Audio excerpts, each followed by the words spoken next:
I'd like to tell you a story about an old cowboy who believed the greatest love of his life had simply walked away. At 73, Jack Callahan spent his days alone on the family ranch, caring for aging horses, while people around town quietly whispered that he was holding on to a life that had already ended. Some even laughed, saying the stubborn old cowboy should sell the ranch and stop chasing memories of a woman who had disappeared 40 years ago without a single goodbye. But everything changed the day an abandoned post office was renovated. Hidden inside a dusty mailbag was a faded envelope with Jack's name on it, postmarked 40 years earlier and never delivered. When his trembling hands opened the letter and read the very first line, "If you still love me," Jack realized the life he had mourned for 4 decades might have been built on one heartbreaking mistake, and what he discovered in the next few lines would lead him to the one person he never thought he'd see again. But before we uncover what happened, I'd love to know where you're listening from and what time it is where you are right now. Leave a comment below so I can say hello to friends from around the world. Whether it's the start of your morning or the end of a long day, I hope this story brings you a little warmth. If you enjoy heartfelt stories like this, please subscribe to the channel, give this video a like, and join our growing storytelling family. Now, let's go back to a snowy winter 40 years ago. At 73, Jack Callahan woke before sunrise because his body had forgotten how to sleep late. The ranch house was silent except for the ticking kitchen clock and the wind pressing softly against the windows. He made coffee strong enough to taste bitter, carried it onto the porch, and watched pale light spread across the dry fields. 40 years earlier, the Callahan Ranch had held cattle, hired hands and horses young enough to challenge every fence. Now only 3 aging horses remained, along with a barn that leaned slightly east and miles of land Jack no longer had the strength to work alone. He still wore his boots every morning. He still checked the water troughs, repaired loose boards, and spoke to the horses as if they were old partners. Routine kept the days moving. It also kept him from thinking too long about how quiet his life had become. His nephew Ben arrived before noon in a dusty pickup carrying groceries and a folder Jack immediately disliked. "You brought papers again," Jack said. Ben set the bags on the kitchen table. "I brought food. The papers just happened to be under my arm." "They've been happening under your arm for 6 months." Ben was 45. Broad-shouldered like Jack had once been, but more comfortable with spreadsheets than saddles. He loved the ranch, though not enough to pretend it could continue as it was. "There's a buyer willing to pay above market," Ben said. "You could keep the house and sell the north pasture. Then next year it'll be the south pasture. Next year you might need help getting out of bed." Jack's jaw tightened. "I got out fine today." Ben looked toward the window, where the broken windmill stood motionless against the sky. "Uncle Jack, I'm not trying to take this place from you." "Sounds exactly like what you're trying to do." The hurt on Ben's face came and went quickly. He closed the folder. "I'm trying to make sure you don't lose everything by refusing to let go of anything." After Ben left, Jack carried the unopened groceries into the pantry one item at a time. He knew the boy was right about the roof, the taxes, and the failing well pump. Knowing did not make surrender easier. The ranch was the only thing that had stayed. People had not. His parents were gone. Most of his friends had moved, died, or become voices on holiday phone calls. And Emma Sullivan, the girl he had once believed would share this house with him, had left town 40 years ago without saying goodbye. By late afternoon, Jack rode his oldest mare along the western fence. From the ridge he could see the town below, little more than a church steeple, a water tower, and a row of weathered buildings. The abandoned post office stood near the center, wrapped in scaffolding. The Historical Society had finally raised enough money to renovate it into a museum. Jack had not been inside since mail service moved to the highway years earlier. He remembered Emma waiting on its front steps when they were young, a red scarf tied around her hair, laughing because he had ridden into town with mud on his shirt. The memory arrived so clearly that he turned the mare away from the view. The following morning, Martha Ellis called while Jack was repairing a gate hinge. Martha had been the town postmaster for nearly 3 decades and still spoke as if every conversation needed to be recorded properly. "Jack, I need you to come into town." "Is something wrong?" "I'm not sure." "That usually means yes." She hesitated. "They found something during the renovation." Jack wiped grease from his fingers. "What does that have to do with me?" "Your name is on it." An hour later, he entered the old post office through a side door.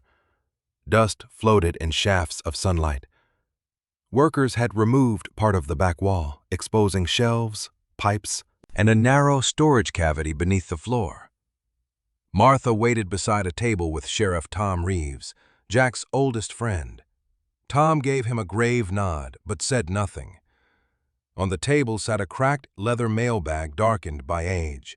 Its metal clasp had rusted shut until the workers forced it open. Inside were several damaged envelopes, brittle newspapers, and one letter sealed beneath a layer of dust. Martha lifted it carefully. "This was addressed to you." Jack stared at the handwriting before he saw the postmark. He knew the shape of those letters. The long curve of the J, the way the final N in Callahan leaned downward. His chest tightened. "Where did you get this?"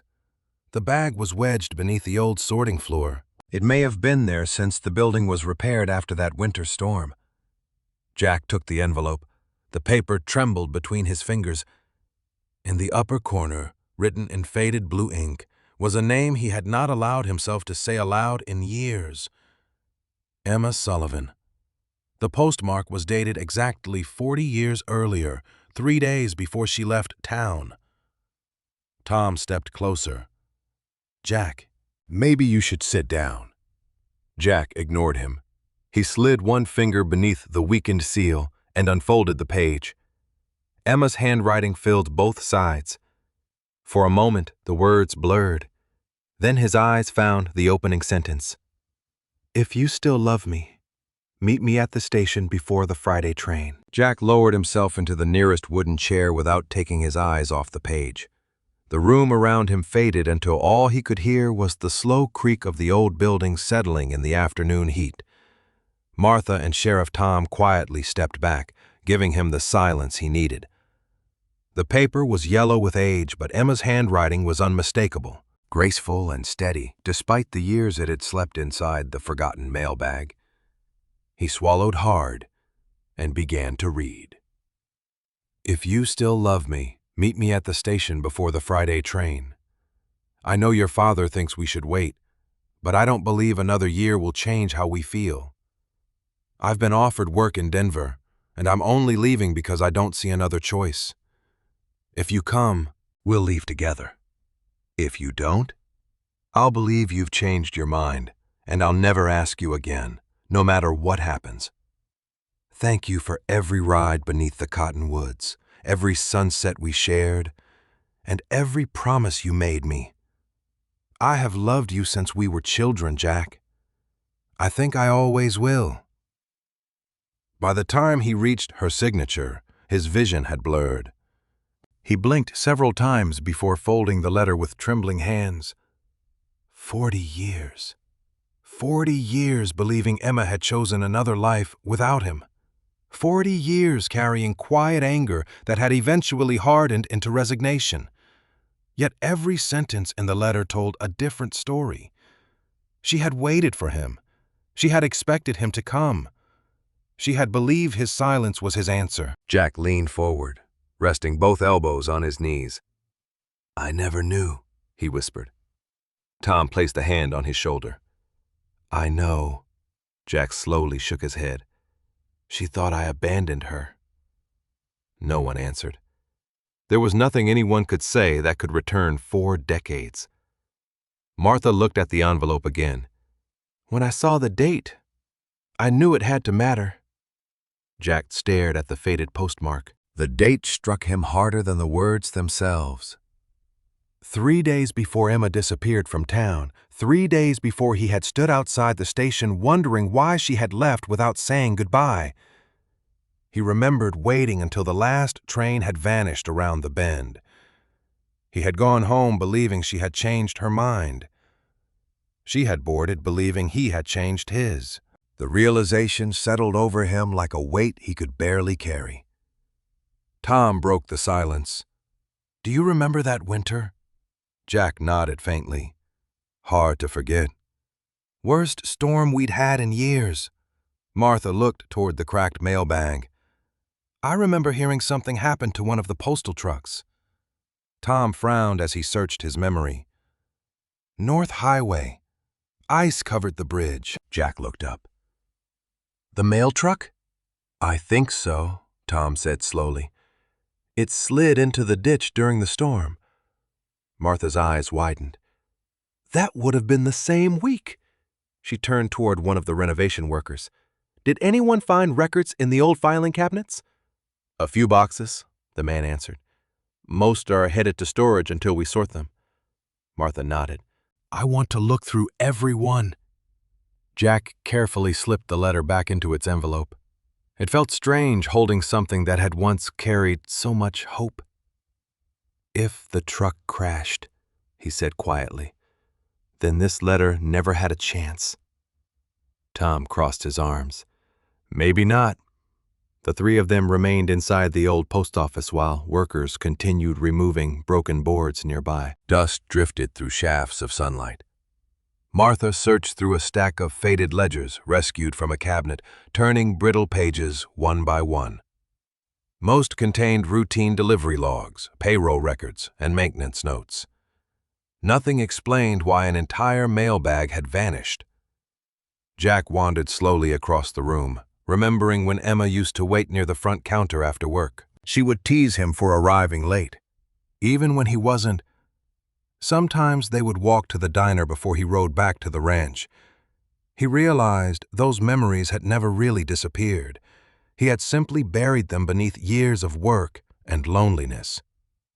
Martha suddenly stopped turning pages. "Here's something." Jack and Tom stepped beside her. The page listed equipment losses after severe weather, but several lines had faded almost beyond recognition. Martha traced one sentence with her finger. "Partial mail recovery." She frowned. "The rest is damaged." Tom leaned closer. "Can you make out the date?" "Same week as the storm." Jack looked toward the forgotten mailbag resting on the table. It suddenly seemed less like an old piece of leather and more like a doorway into the life he should have lived. Martha closed the ledger carefully. "There may be more records somewhere. County archives, newspaper files, insurance reports." Tom nodded. If there was a crash, someone wrote it down.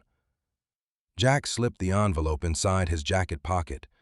For the first time in 40 years, the story he had believed no longer felt true. He walked outside into the cool evening air where the church bell echoed across town. The sun was dropping behind the hills, painting the streets gold. Tom caught up beside him. "What are you going to do?" Jack looked toward the old train tracks that no passenger train had used in decades. "First," he said, "I'm going to find out what really happened." Behind them, Martha stood in the doorway of the post office, staring at the damaged ledger in her hands. A single faded note near the bottom of the page had finally become readable. It referenced an official report filed after the mail truck accident during the blizzard 40 years earlier. Martha found the official accident report 2 days later in a cardboard archive box at the county courthouse. The paper had been folded so many times that the edges had nearly separated and the ink had faded to graying. But the important details remained clear. On the Thursday before Emma left town, A postal truck carrying mail from 3 rural routes had lost control on the North Highway during the blizzard. It struck the bridge railing, rolled into a frozen drainage ditch, and remained partly buried beneath snow until the following afternoon. The driver survived with a broken arm. Most of the mail was recovered, but one leather bag was listed as missing. Jack read the final line twice. Presumed washed beneath the bridge during thaw. Martha tapped the cracked bag resting on the courthouse table. They were wrong. Tom leaned over the report. It must have been returned to the post office after the cleanup and put beneath the sorting floor by mistake. Or someone set it there intending to inventory it later. Martha said, "Then repairs covered the storage cavity." Jack ran a thumb across Emma's envelope inside his jacket pocket. There was no conspiracy, no deliberate cruelty, only weather, confusion, and one forgotten bag. Somehow that made the loss feel worse. A villain could have been hated. An accident offered nowhere to place 40 years of anger. "Was every missing letter listed?" he asked. Martha shook her head. "Only the total count. 17 pieces of mail." Tom studied him carefully. "You've got your answer about why it never arrived?" "I have an answer about the letter," Jack said. "Not about everything after." He left the courthouse and walked toward the old station. The building had been closed for years, its ticket windows boarded and its platform split by weeds. Jack stopped beneath the rusted awning where he had waited on that Friday 40 years earlier. Snow had fallen through the morning, soft at first, then thick enough to hide the tracks. He had stood there until his gloves were wet and his toes went numb, expecting Emma to appear from the road. When the westbound train arrived, he searched every window. She was already inside, perhaps looking for him through the same storm. He could see her now as she had been then, 22, determined, frightened, her red scarf tied beneath her chin. They had grown up within 3 miles of each other as children. They raced horses along the Cottonwood Creek and dared each other to climb the grain elevator ladder as teenagers. They met behind the church after Sunday services, pretending their walks home were accidental. Their first kiss happened beside the western pasture fence while summer lightning flashed beyond the hills. Jack had promised her the ranch would someday be theirs. Emma had promised she did not need a grand house, only a room with enough light to paint. He had believed promises made at 22 could survive anything. Then his father became ill, the cattle market collapsed, and every conversation about between turned into an argument. Emma received the Denver job offer. Jack asked her to wait another year. She said she had already waited through 3. Their final conversation ended with Emma crying and Jack too proud to follow her. Until the letter appeared. He had always believed that was the end. Tom joined him on the platform, carrying 2 paper cups of coffee. "Martha said you'd come here." Jack accepted one. "She's still giving orders like she runs the post office. Retirement didn't cure her." They stood in silence, looking down the abandoned tracks. Jack finally asked, "Did you know she waited for me?" "No." "Did you know she never married?" Tom hesitated before answering. "I heard she didn't." Jack turned sharply. "From who?" "Her sister mentioned it years ago.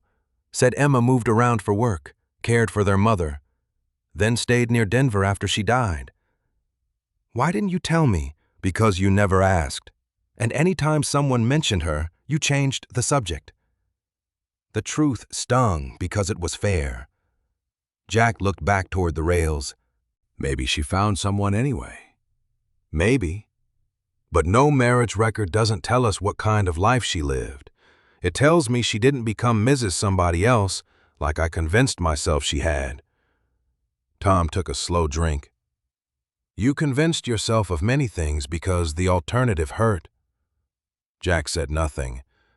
That afternoon he rode to the Cottonwood Creek. The old path had narrowed beneath brush, and the tree where Emma once carved their initials had lost half its branches. He found the marks beneath thick bark, distorted but visible, J, C, and ES.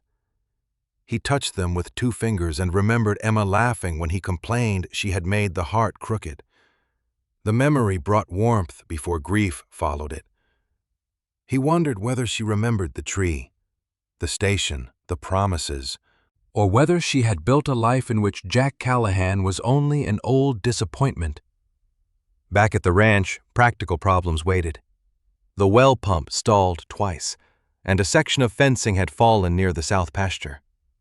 Jack spent the evening resetting posts while Ben held the wire tight. Neither mentioned the sale papers. After sunset, they ate canned stew in the kitchen. Emma's letter lay beside Jack's coffee cup. Ben noticed the envelope, but waited for Jack to speak. It was written by Emma Sullivan. Jack finally said, "Before she left." Ben knew the name from family stories, though Jack had rarely spoken it himself. "What did she say?" "She asked me to meet her at the station. Wanted me to leave with her." Ben lowered his spoon. "But you never got it." "The mail truck crashed." Jack handed him a copy of the report Martha had made. "Bag disappeared under the old post office." Ben read in silence. "So she thought you chose not to come, and I thought she left without asking me." Ben looked at the faded envelope. "Are you going to find her?" Jack's first response was the one he had practiced all day. Too much time had passed. She might not want to be found. Some doors should remain closed, but the words would not leave his mouth. "I don't know where she is." Ben pulled out his phone. "There are ways to look." Jack stiffened. "Don't go bothering strangers online. I'm checking public records, not breaking into her house." The ranch internet was slow, and several searches led nowhere.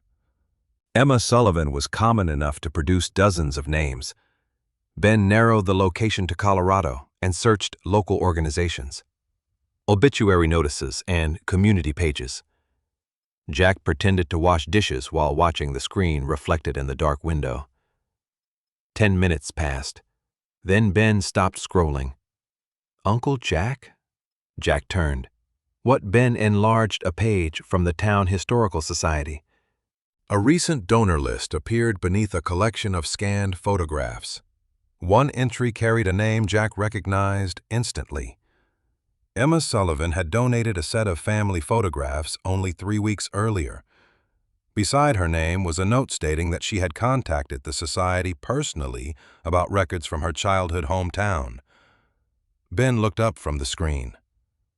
"She's looking back, too." The Historical Society occupied 2 rooms above the town library, where old photographs, property records, and handwritten family histories filled metal cabinets along the walls. Jack arrived the next morning with Ben, though he had nearly changed his mind twice on the drive into town. Ben did not press him. He simply parked, held the door open, and followed him upstairs. A volunteer named Mrs. Keller listened as Jack explained that Emma Sullivan had recently donated photographs. When he gave his name, her expression softened with recognition. She asked whether we had anything from the Sullivan farm or the old train station. She said, "Did she say why?" Jack asked. "Only that she had been thinking about home." Mrs.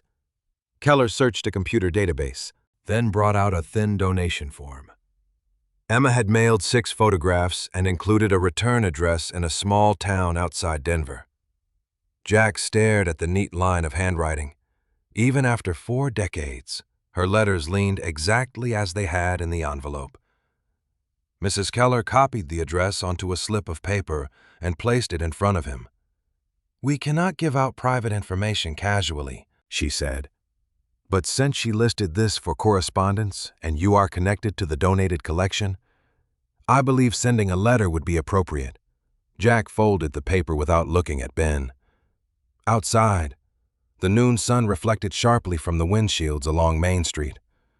He stood beside the pickup, feeling as though he held something far heavier than an address. "You found her," Ben said. An address is not the same as finding someone. It is more than you had yesterday. Jack slipped the paper into his shirt pocket beside Emma's letter. At the ranch. He set both on the kitchen table and spent the afternoon pretending they were not there. He repaired a latch, checked the well pump, and rode the fence line until the western sky turned orange. Each task gave him another hour to delay deciding what to say night. He imagined writing that he had finally received her letter. The sentence sounded impossible even in his head. He imagined apologizing for not coming to the station, though he had never known she was waiting. He imagined asking whether she had been happy. That question felt selfish.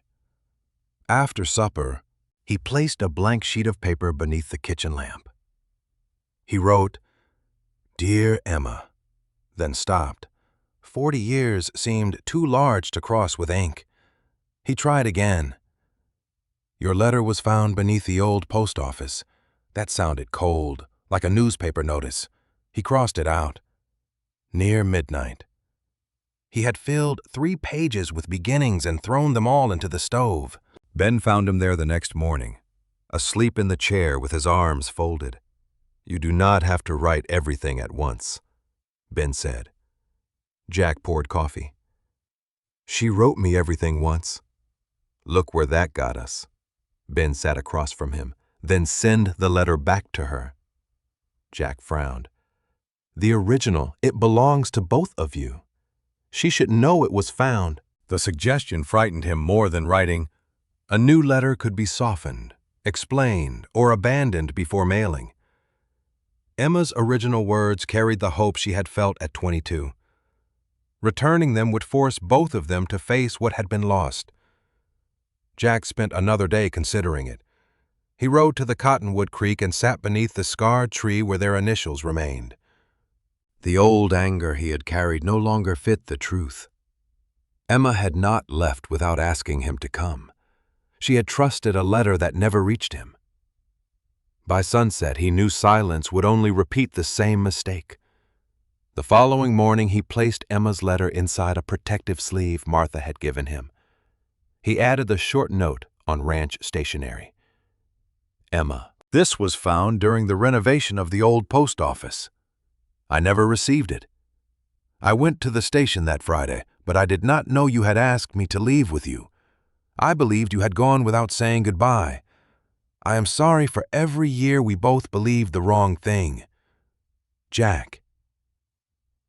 He read it twice, resisting the urge to add more. Then he sealed the envelope and drove to the highway post office at the counter. He requested tracking and signed where the clerk pointed. His hand shook only once when the envelope disappeared into the sorting bin. Jack felt a sudden desire to reach across the counter and take it back. Instead, he returned to the ranch. The days that followed moved slowly. He checked the tracking number each morning on Ben's old laptop. The envelope traveled through 2 distribution centers, reached Colorado, and was marked delivered on Thursday at 2:17 in the afternoon. After that, there was nothing to check. Jack carried his phone everywhere, though he told himself he expected no call. He took it to the barn, set it beside the sink, and kept it on the porch while feeding the horses. Each unfamiliar sound made him look toward it.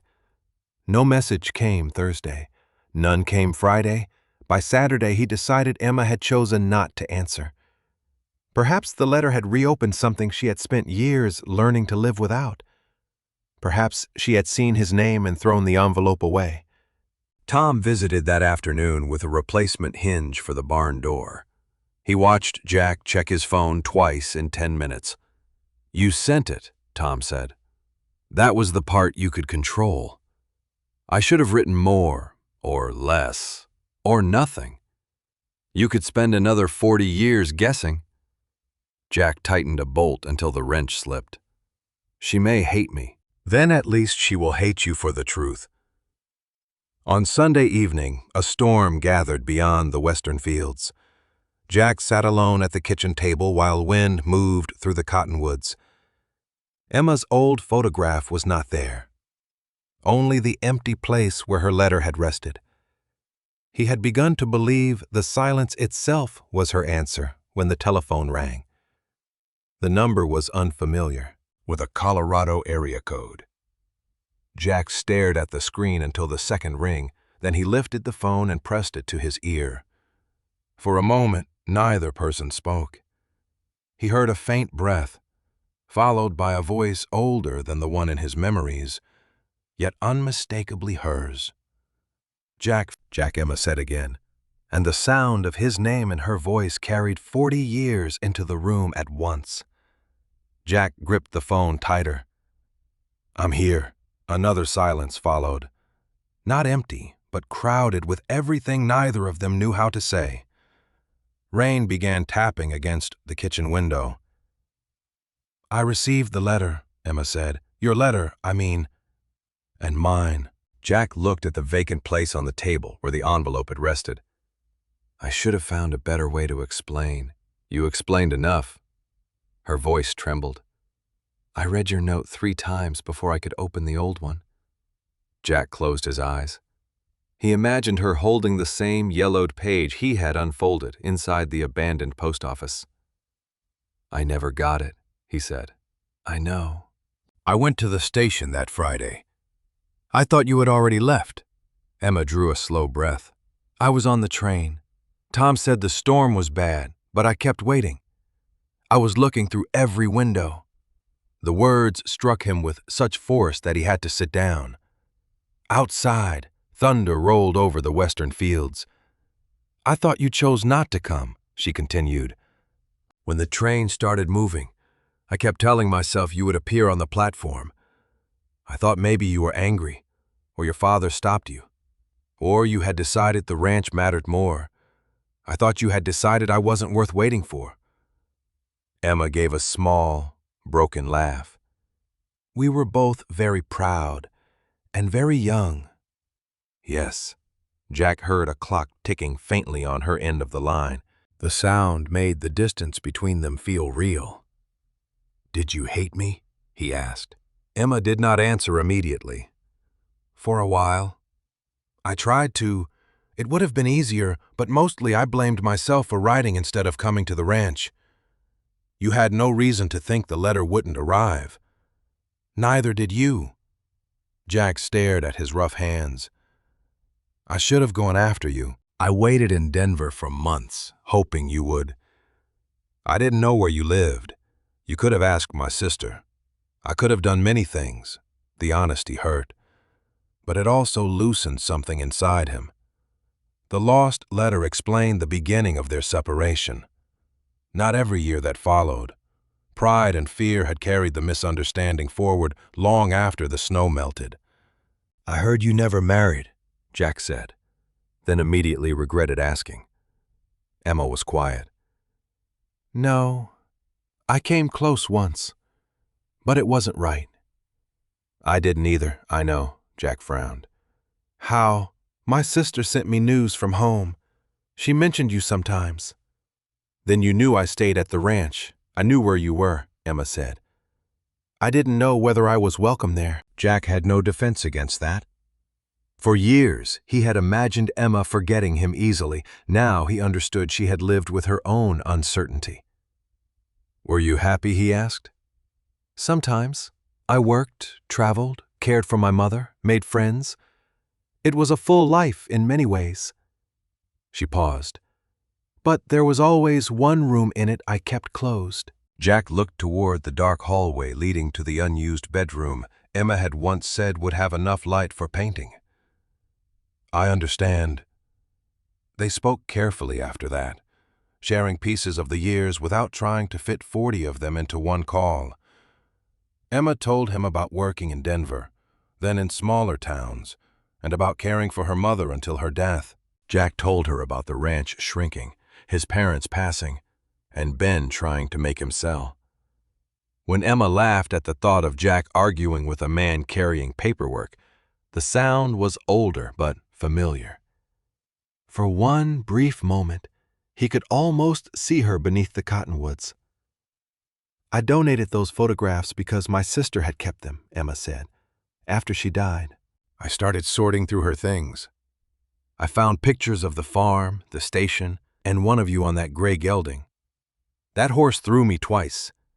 You told everyone you fell off on purpose. I was protecting my reputation." Her laughter faded into a soft silence. "My sister's memorial is next week." Jack straightened. "Here? At the church cemetery?" She asked for her ashes to be placed beside our parents'. The storm outside had begun to pass, leaving only steady rain. "How long will you be in town?" "A few days. I haven't decided exactly." Jack's pulse quickened. Talking by phone had been difficult enough. Seeing her felt almost impossible. Yet the thought of missing her again was worse. "Would you meet me?" he asked. Emma inhaled quietly. "I was hoping you would ask. The diner is still open. Does it still serve terrible coffee?" "Worse now." "Then perhaps not the diner." Jack almost smiled. "The station." The word settled between them. "Yes," Emma said. "The station. They chose Friday morning. The same day of the week they had missed each other 40 years earlier." After the call ended, Jack remained at the kitchen table with the phone in his hand. He expected relief, but what came was a restless mixture of hope and fear. Emma was no longer only a memory or a name on an envelope. She was coming back. The next several days became a series of small preparations Jack pretended were ordinary. He repaired the porch step, trimmed his hair, and searched the bedroom closet for a clean shirt that did not smell of dust. Ben found him polishing an old pair of boots on Thursday evening. "Special occasion?" he asked. Jack kept working the leather. "Emma is coming for her sister's memorial." Ben waited. "And I'm meeting her." Ben's expression softened. "Are you nervous?" "No." "You've polished the same boot for 10 minutes. Jack set it down. "I don't know what she expects. Maybe she doesn't know what you expect either. That's not helpful." "It's honest." Jack slept little that night. He remembered Emma at 22 so vividly that he feared comparing the woman arriving now to the girl time had preserved in his mind. Then he worried she would do the same to him and see only what age had taken. Before dawn, he dressed, fed the horses, and drove into town. The station platform was empty beneath a pale morning sky. Weeds grew between the tracks, and the rusted awning cast a narrow shadow across the boards. Jack stood where he had waited during the blizzard, listening for an engine that would never come. At exactly 9, his phone rang. Emma's name appeared on the screen for the first time. He answered immediately. "Jack," she said, "I'm outside town now." His throat tightened. "How far?" 10 minutes, perhaps." Then, after a pause that seemed to hold all the years between them, she said, "I'll see you Friday." Jack saw Emma's car before he saw her face. It moved slowly along the road beside the abandoned station, a small silver sedan with Colorado plates, then stopped beneath the rusted sign for several seconds. Neither door opened. Jack stood on the platform with his hands at his sides, suddenly aware of the gray in his hair, the stiffness in his back, and every year between the young man Emma remembered and the old cowboy waiting now. At last, the driver's door opened. Emma stepped out wearing a blue coat and carrying no luggage. Her hair, once dark, had turned silver and was cut just above her shoulders. Time had softened her face, but had not changed the way she tilted her head when uncertain. Jack recognized that before anything else. She closed the door and looked toward him. Neither moved. Then Emma smiled, small and trembling. "You still stand like you're waiting for a horse to misbehave." Jack felt something inside him give way. "You still notice too much." She walked toward the platform. He met her at the bottom step, and for one awkward moment they seemed unsure whether to shake hands, embrace, or simply look at each other. Emma solved it by placing both arms around him. Jack held her carefully at first, then more tightly when he felt her shoulders shake. She smelled faintly of rain and lavender. It was not the same perfume she wore at 22. Yet the familiarity of her presence left him unsteady.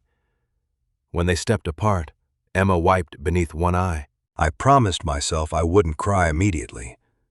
You lasted longer than I did. Jack looked away, embarrassed, but she touched his sleeve. It's all right.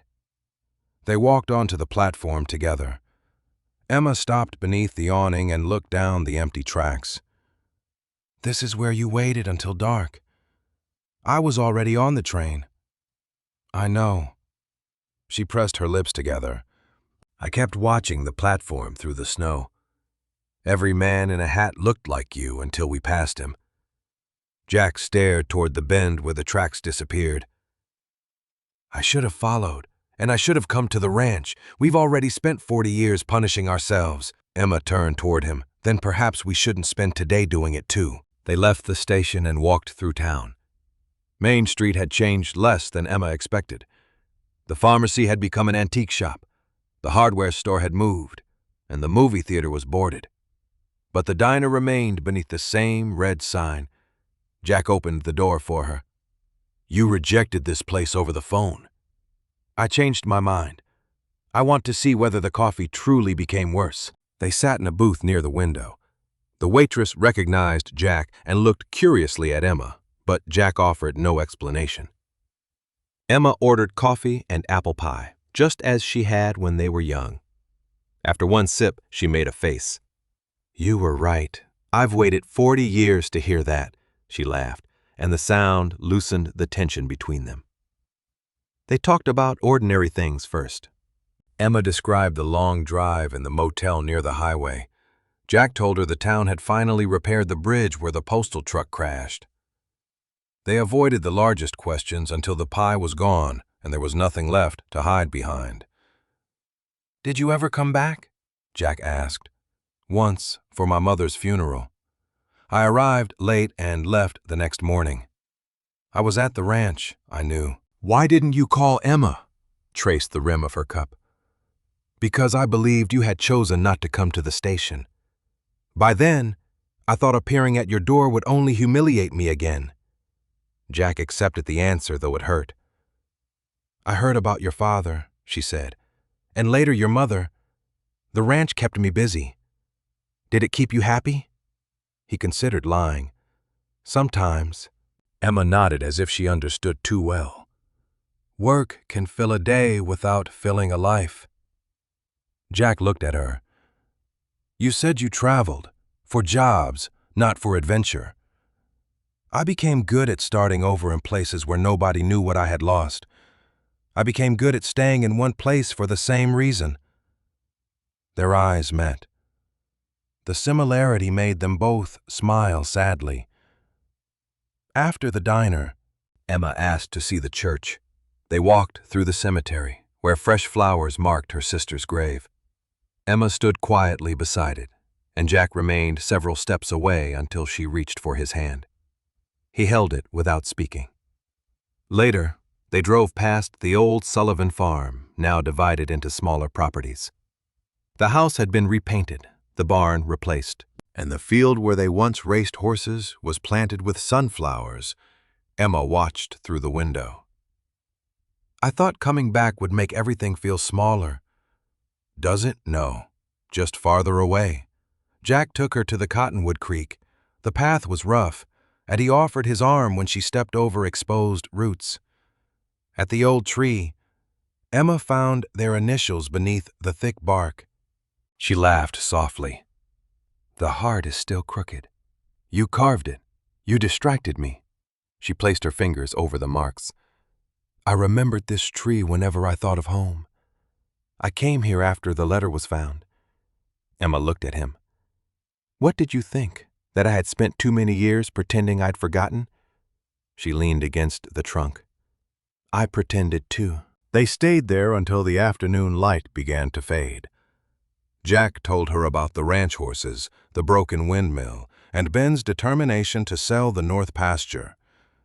Emma described the small house where she lived, the garden she never managed to keep alive, and the boxes of family photographs she had avoided opening until her sister died.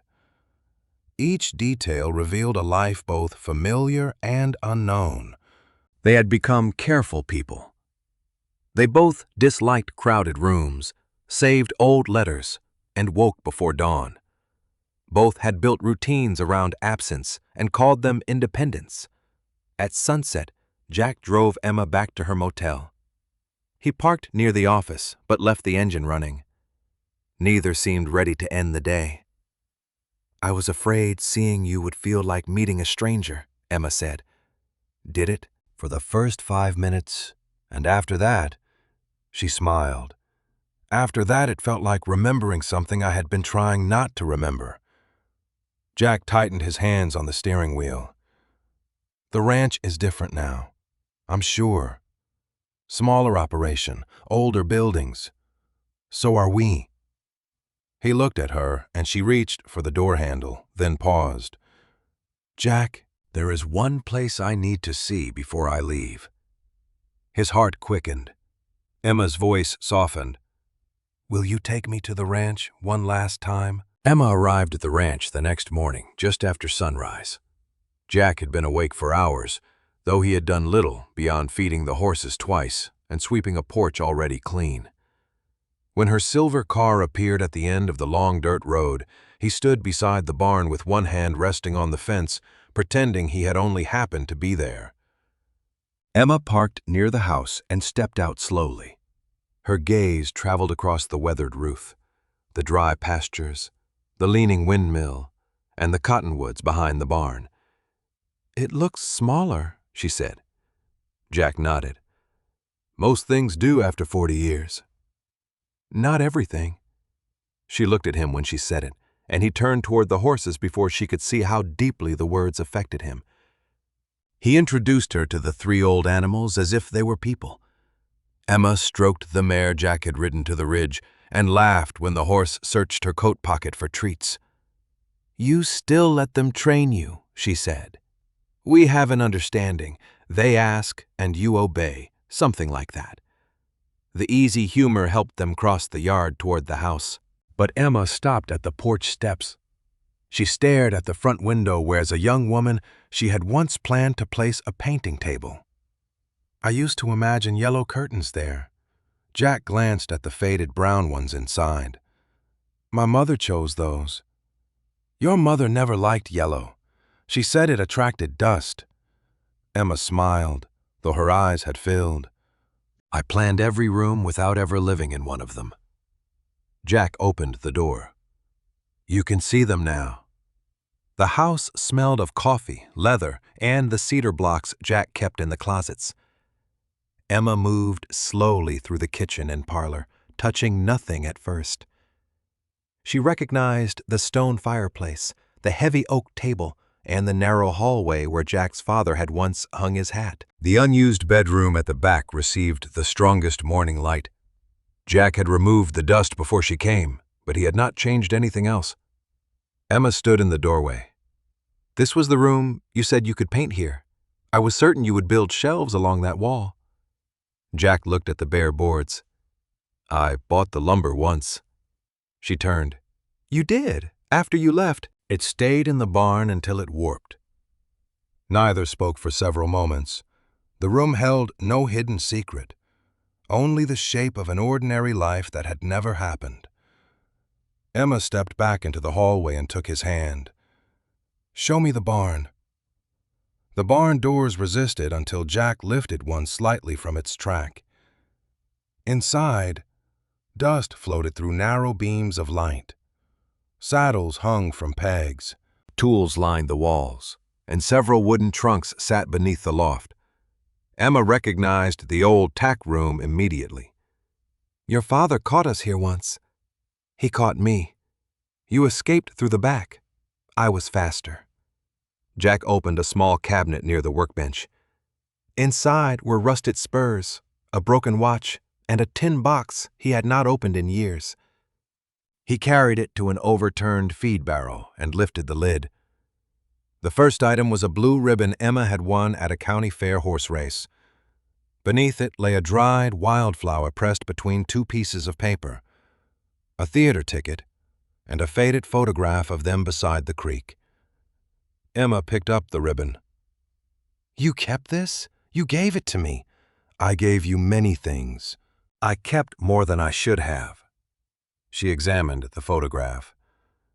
Jack was 21, lean and sunburned, with one arm around Emma's waist.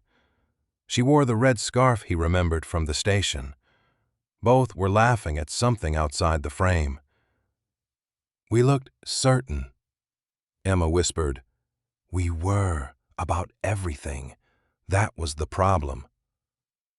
Jack reached into the box and found a small carved horse. He had made it during the winter before she left, intending to give it to her birthday. The legs were uneven, and one ear was too large. "I never finished this." Emma held it with both hands. "You said you were making me something." "I thought it was foolish after you were gone." "It is foolish." She smiled through tears. "And beautiful." Footsteps sounded outside, and Ben appeared in the doorway carrying a toolbox. He stopped when he saw them together. Jack cleared his throat.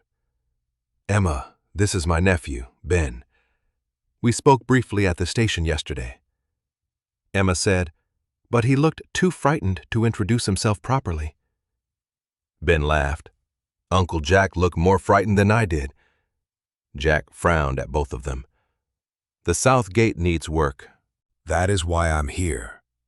Ben noticed the carved horse in Emma's hands and the photograph beside her. His expression softened. "I'm glad you came back." Emma glanced at Jack before answering. "So am I." Ben spent the next hour repairing the gate while Jack and Emma walked through the pasture. Jack pointed out where cattle pens had once stood and where lightning had destroyed an elm. Emma remembered riding along the fence line, carrying lunch to Jack during hay season, and hiding from summer rain beneath the equipment shed. Each memory brought another, until the ranch felt briefly occupied by younger versions of themselves. Near the western pasture, Emma stopped beside a low stone wall. "This is where you asked me to stay." Jack remembered the argument. He had offered a promise without a plan. Wait another year, then perhaps another. Emma had wanted him to choose her, clearly. "I thought loving you was enough," he said. "It was enough for me," she replied. "But I needed to know there was room for me in your life, not just in your heart." Jack looked across the dry grass. There was room everywhere. I was too proud to say I was afraid of leaving, of failing you, of losing the ranch, of becoming a man with nothing to offer. Emma's voice softened. "And in trying not to lose anything, we lost each other." He turned toward her. The truth had followed him for days, but saying it aloud still frightened him. "I never loved anyone else." Emma searched his face. "Not even once. I cared for people. I tried, for a while. But no." He swallowed. Every woman deserved someone who wasn't comparing her to a girl in a red scarf. Emma lowered her eyes. "I came close to marriage because he was kind, and I thought kindness should be enough." "Why wasn't it?" "Because part of me was still waiting at a train window." Jack reached for her hand.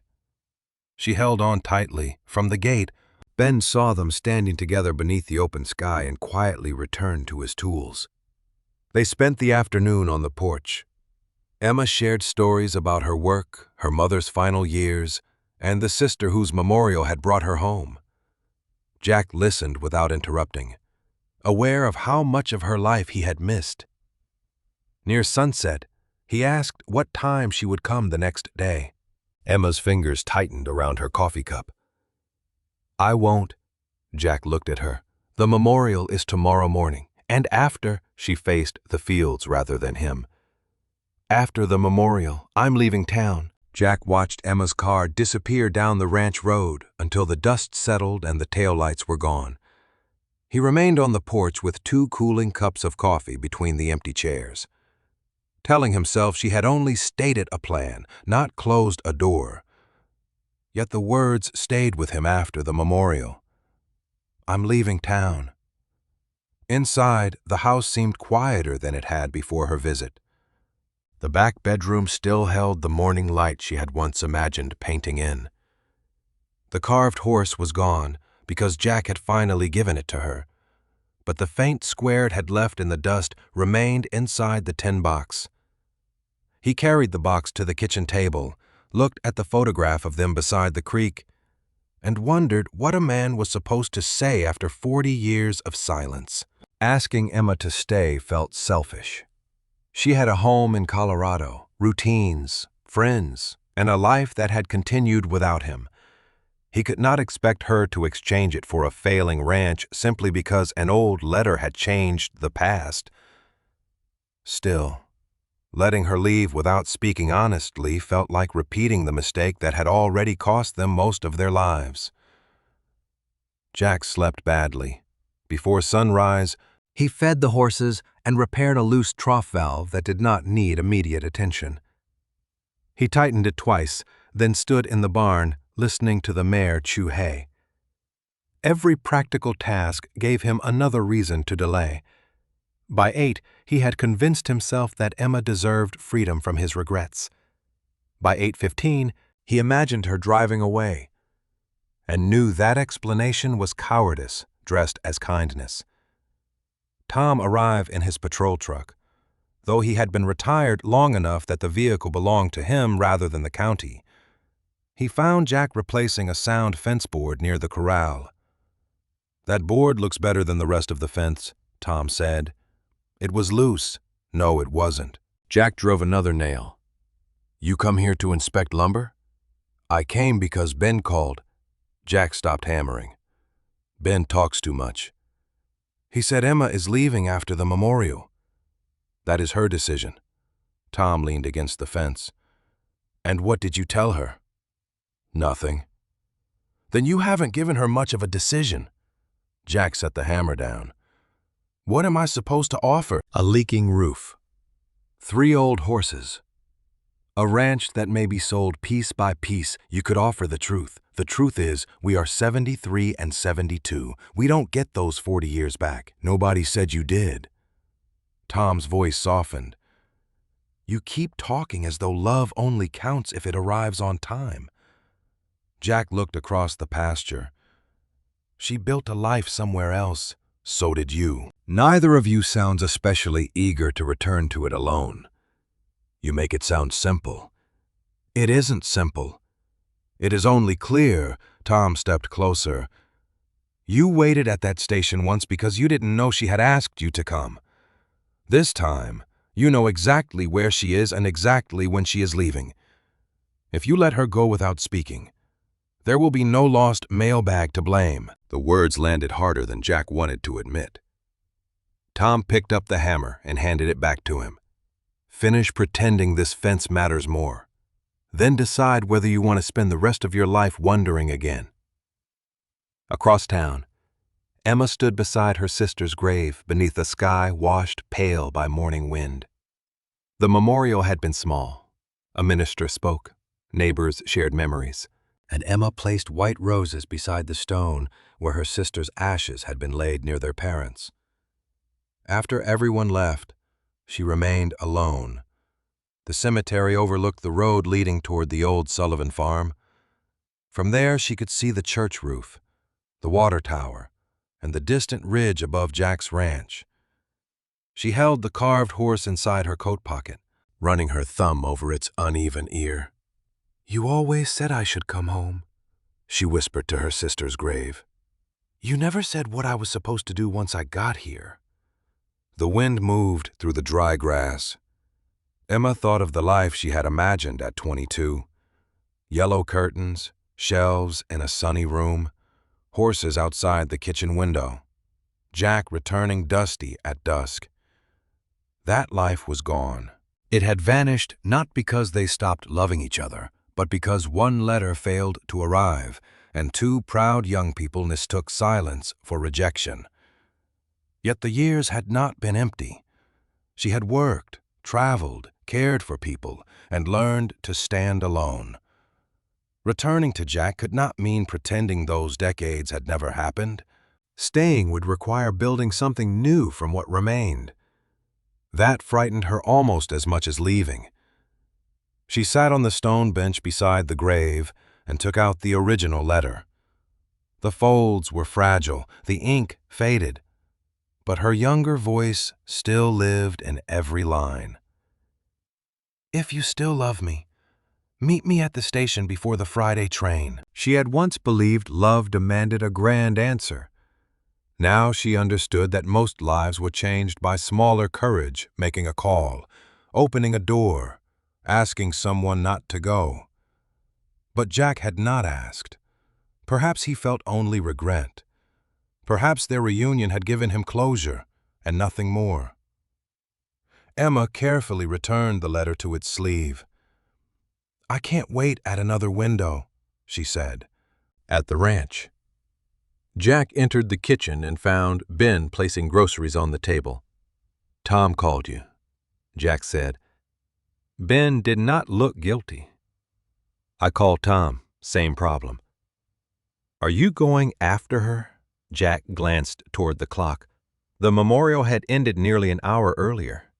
Emma had said she would leave soon after. "I don't know what to say," Ben faced him. "Tell her what you told me when you thought she would never hear it." Jack remembered the night at the kitchen table, Emma's letter beside his coffee cup. He had said the ranch was the only thing that stayed. He had not understood then that staying could become another form of hiding. "The truck needs fuel," he said. "I filled it yesterday." Jack reached for his hat and keys. The drive into town seemed longer than usual. A slow-moving tractor blocked the highway, and roadwork near the bridge narrowed traffic to one lane. Jack gripped the steering wheel while every lost minute tightened inside his chest. When the road cleared, he drove toward Emma's motel, but her parking space was empty. The office clerk told him she had checked out 20 minutes earlier. "Did she say where she was going?" Jack asked. "Back to Colorado, I believe."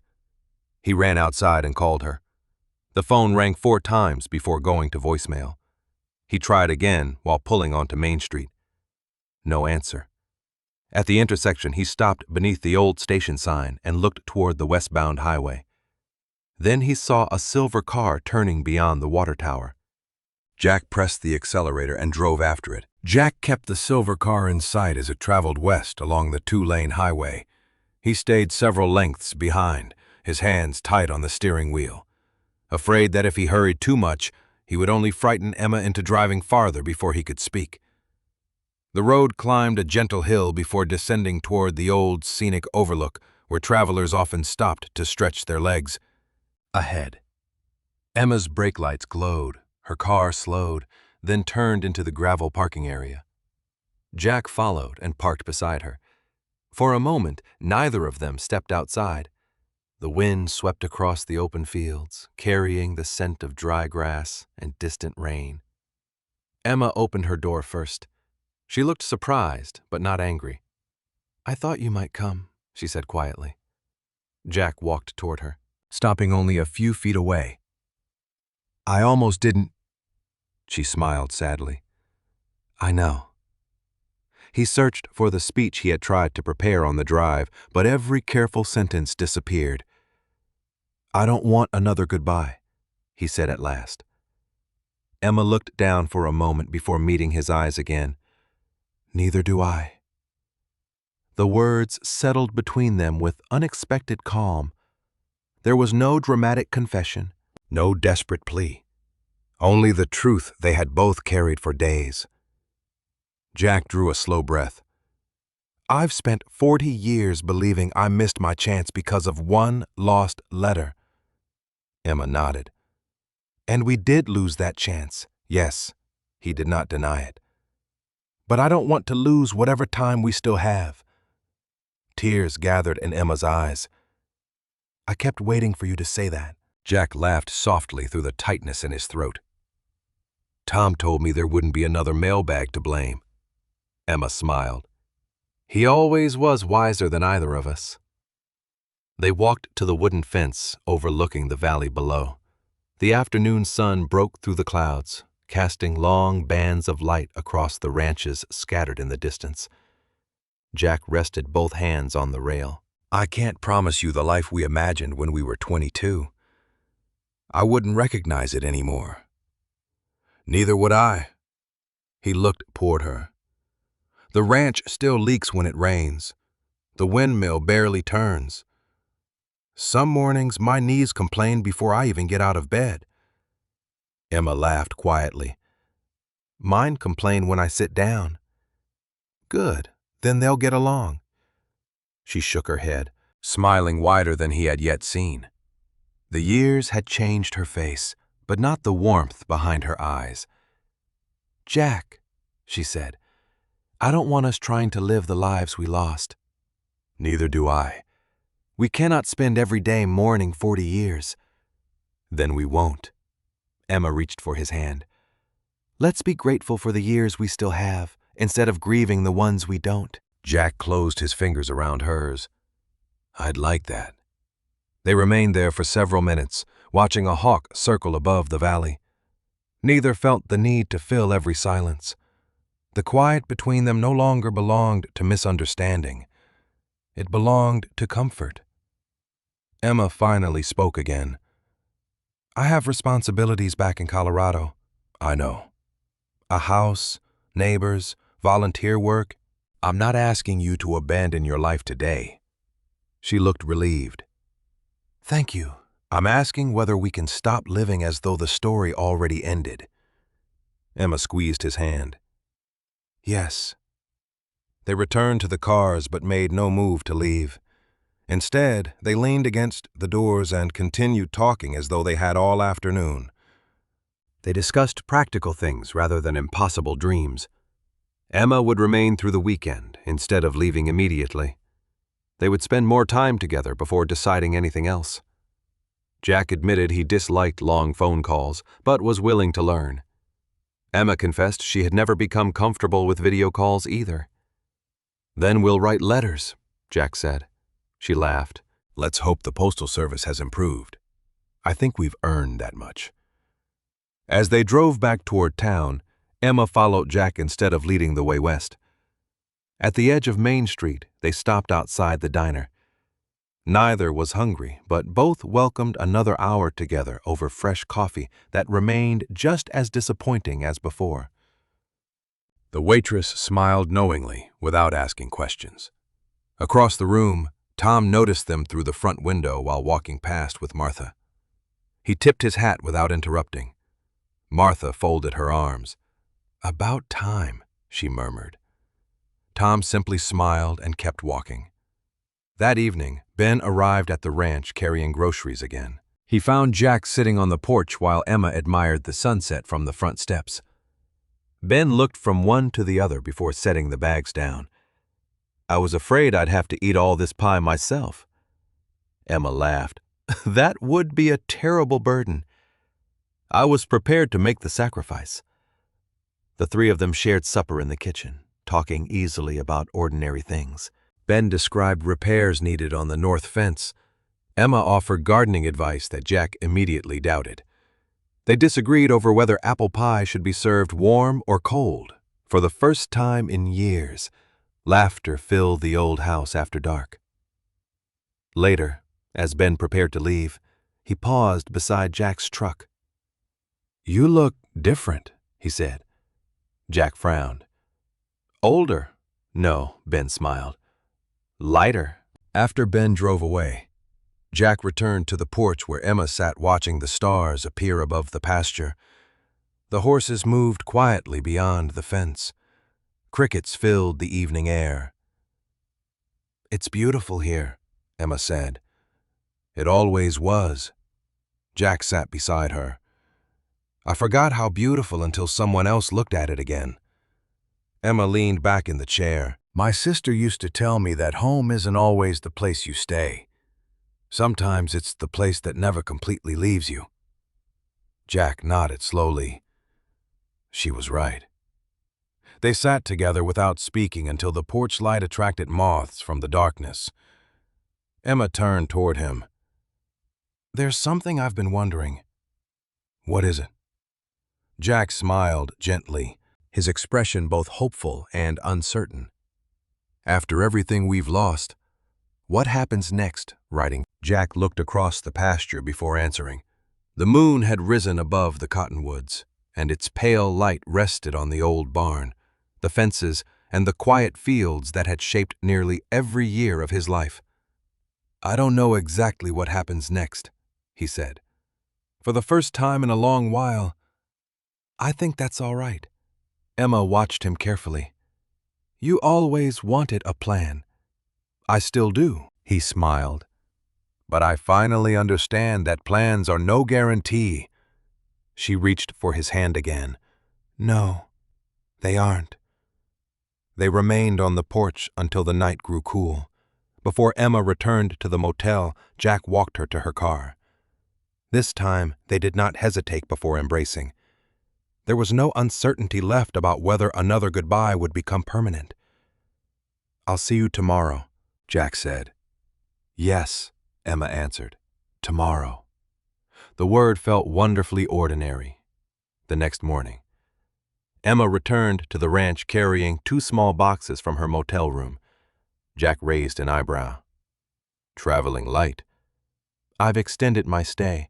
"For how long?" She smiled. "Long enough to find out whether your roof leaks as badly as you claim." Jack laughed.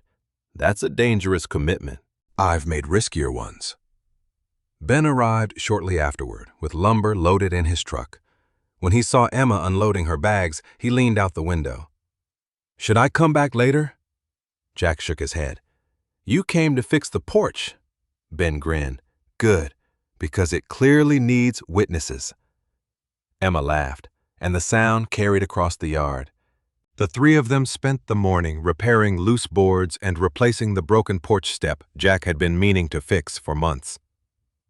Emma insisted on helping, despite Ben's protests that she was a guest.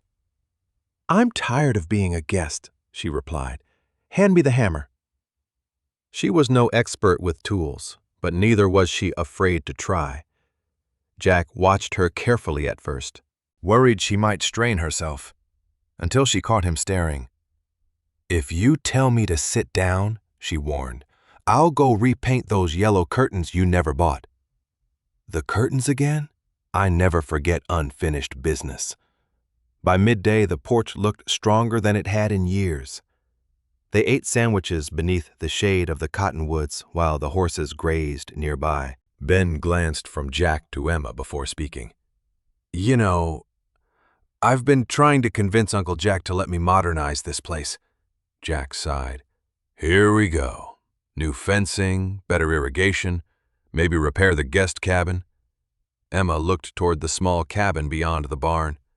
"There's a guest cabin?" "Needs work," Jack said. "Everything does." Ben shrugged. "Not everything. Some things just need people willing to stay." Jack knew Ben was talking about more than buildings. Emma knew it too. After lunch, Ben left them to continue walking around the property.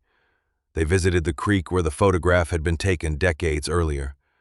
The water moved quietly over smooth stones, just as it always had. Emma removed the carved wooden horse from her pocket and held it beside the reflection of the trees.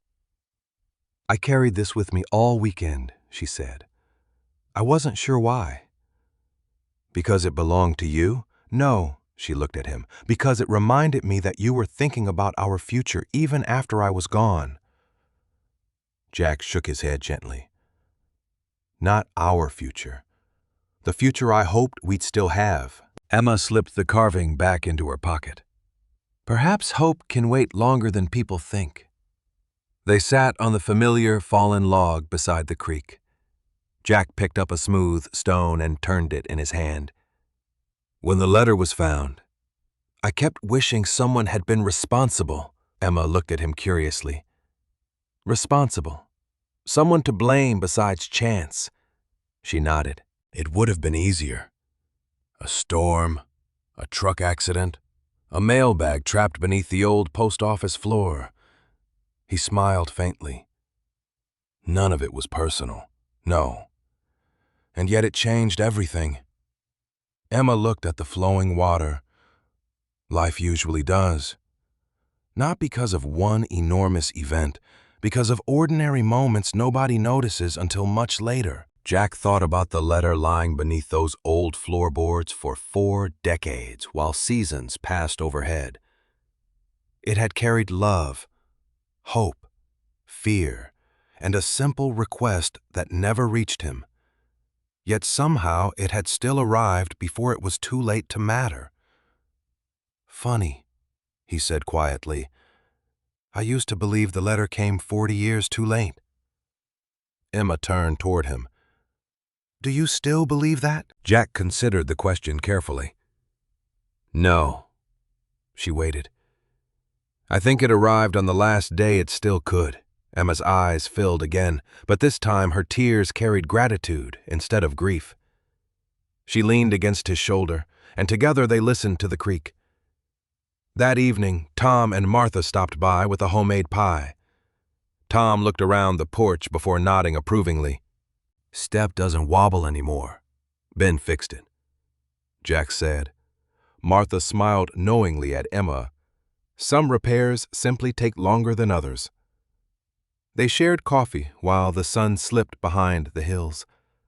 Conversation drifted from old county fairs to forgotten neighbors, from stubborn horses to school teachers long gone. No one mentioned the lost letter directly. They no longer needed to. Its work was finished. After Tom and Martha left, Emma helped Jack wash the dishes. She stood at the kitchen window looking toward the pasture where the porch light glowed softly against the darkness. Colorado is still my home, she said. Jack nodded. I know. And this is still yours? Yes. She dried one last plate before placing it in the cabinet. Maybe we don't have to choose immediately. Jack looked at her. What are you suggesting? I can stay a while, then you'll visit me. We can stop measuring our lives by distance and start measuring them by time together. Jack smiled. That sounds like the first sensible plan either of us has made. It only took 40 years. They laughed together. The following morning, Jack woke before sunrise out of habit. As he stepped onto the porch with a mug of coffee, he heard another door open. Emma emerged from the guest cabin carrying her own cup. The building was old, but Ben had spent the previous afternoon making it comfortable enough for her temporary stay. She crossed the yard through the cool morning air. You're up early, she said. So are you. Old habits. Some habits are worth keeping. They stood side by side watching the first light spread across the ranch. The horses wandered toward the fence, expecting breakfast. Birds called from the cottonwoods. Wind turned the repaired windmill just enough to make it creak gently. Emma slipped her hand into Jack's. You know, she said, if that letter had arrived on time, our lives would have been very different. Probably. We might have faced other hardships, different regrets. Jack nodded. There are no perfect stories. No. She smiled. Only true ones. He looked at her, seeing not the young woman he had once lost, nor the stranger he had feared meeting again, but the person standing beside him now. Time had taken many things from them, but it had not taken the choice they still possessed. Jack lifted her hand gently. Emma. Yes. When you're ready, I'd like you to think of this ranch as home again. She held his gaze for a long moment before answering. I've been trying to find my way home for 40 years. She stepped closer, resting her head against his shoulder as the sun rose over the fields. Together they watched the light spread across the land. Not as two people mourning the years they had lost, but as two hearts grateful for the morning they had been given, knowing that sometimes The longest journey home begins with a letter that refuses to give up. Even after 40 years,